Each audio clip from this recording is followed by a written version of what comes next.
Good morning. Thanks for joining the Kehillah Chari Torah Halacha Review for Thursday, October 8th.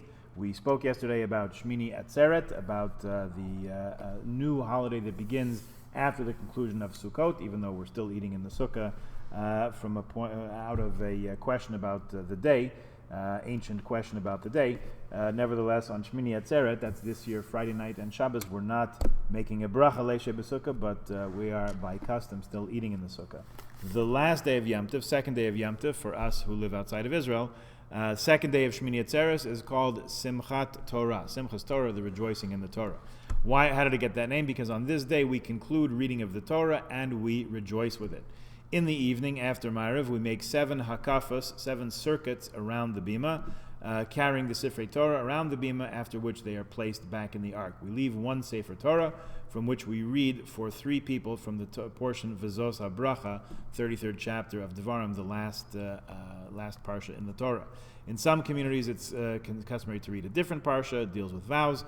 After the reading of the Torah, we say Chatzi Kaddish, we put the Sefer Torah back in the ark, and say Aleinu. On the day of Simchas Torah, it's the custom in many communities that the Kohanim bless the people in the Shachar service and not in Musaf. We are concerned that during Musaf, the Kohanim may become intoxicated. Now, how does that happen? Who's saying L'chaim in Shul? What's going on?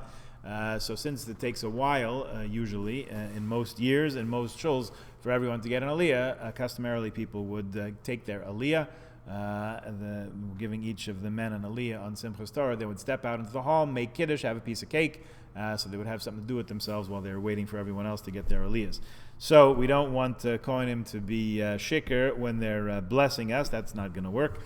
So for that reason, we have the Birchas Kohanim in the morning service and not in the Musaf. Accordingly, we do not say the Seira Ev when the Kohanim bless the people at Shacharis. Okay, a couple of more points to go about Simchas Torah. We'll also have to adjust our practice this year for COVID, for social distancing requirements, and so on. So tune in tomorrow. We'll speak about that. Have a good day, a good moed, a guter kvittel, a piska tava, all those things that we said about Shmini, about Hoshana Rabbah, and we'll speak again tomorrow. Have a good day. Good moed.